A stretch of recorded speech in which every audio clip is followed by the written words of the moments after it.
ओला dock YouTube channel को subscribe करें और बेल आइकॉन को दबाना मत भूलें। अस्सलाम वालेकुम जी, मेरा नाम डॉक्टर अब्दुल रऊफ़ है और मैं कंसल्टेंट यूरोलॉजिस्ट हूँ शेख ज़ायद हॉस्पिटल लाहौर में, और मैं अपनी प्राइवेट प्रैक्टिस करता हूँ आईएमसी हॉस्पिटल डीएचए लाहौर में और बहरिया इंटरनेशनल हॉस्पिटल में।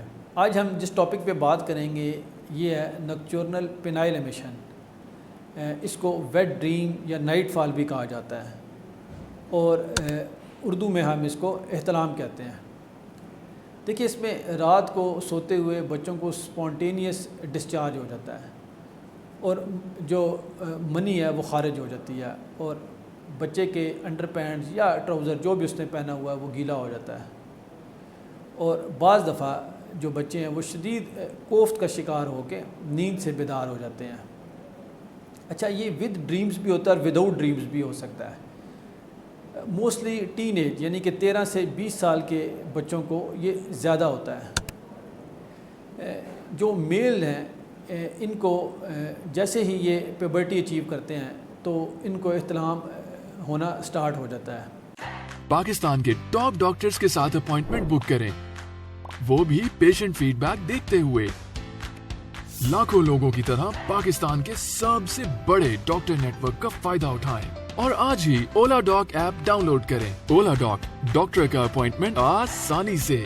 यहाँ सबसे ज़्यादा जो रोल है वो पेरेंट्स का है कि वो अपने बच्चों को इस सिलसिले में एजुकेट करें और उन्हें जिस्मानी तब्दीलियों के लिए मेंटली प्रिपेयर करें कि ये एक नॉर्मल फिजियोलॉजिकल रिस्पांस है और ये कोई बीमारी नहीं है।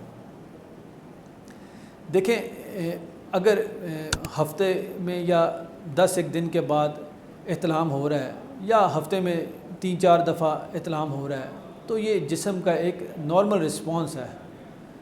बाज़ औक़ात कुछ बच्चे इन जिस्मानी तब्दीलियों के लिए मेंटली तैयार नहीं होते और ये बच्चे डिप्रेशन में चले जाते हैं।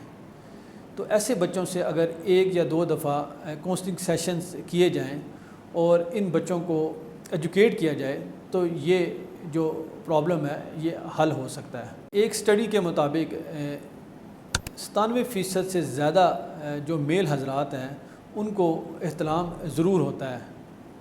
देखिए, मेल्स के अंदर एक हार्मोन होता है जिसको टेस्टोस्टेरोन कहते हैं और टीन एज में इस हार्मोन का जो लेवल है वो आहिस्ता आहिस्ता बढ़ना शुरू होता है और जिसकी वजह से सेक्सुअल फीलिंग्स या बाद में फिर सेक्सुअल ड्रीम्स आना स्टार्ट हो जाते हैं। और इसके साथ साथ जो सेक्सुअल एक्साइटमेंट है वो होना बिल्कुल नॉर्मल है। ये एक normal physiological response of the body है टीन एज ग्रुप में। देखें, मोस्ट ऑफ द टाइम ये अर्ली मॉर्निंग होगा।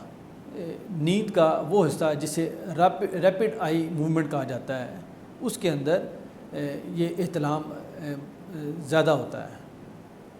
अच्छा, वो लोग जो कि वर्कआउट करते हैं या एथलीट्स, इसके अलावा वो लोग जो कि टेस्टोस्टेरोन के इंजेक्शंस ले रहे होते हैं, ऐसे लोगों को जो एहतलाम है वो ज़रूरत से ज़्यादा हो रहा होता है। तो ये एक नॉर्मल फिजियोलॉजिकल रिस्पांस है। इस टॉपिक से मुतल्लिक जो सबसे बड़ा प्रॉब्लम है वो ये है कि अगर आप इंटरनेट पे डिफरेंट वेबसाइट को अगर आप विज़िट करें या सोशल मीडिया ऐप्स को देखें तो 90% से जो ज़्यादा इंफॉर्मेशन है वो फ़ेक इंफॉर्मेशन पाई जाती है जिसका हकीकत से किसी किस्म भी कोई ताल्लुक़ नहीं है।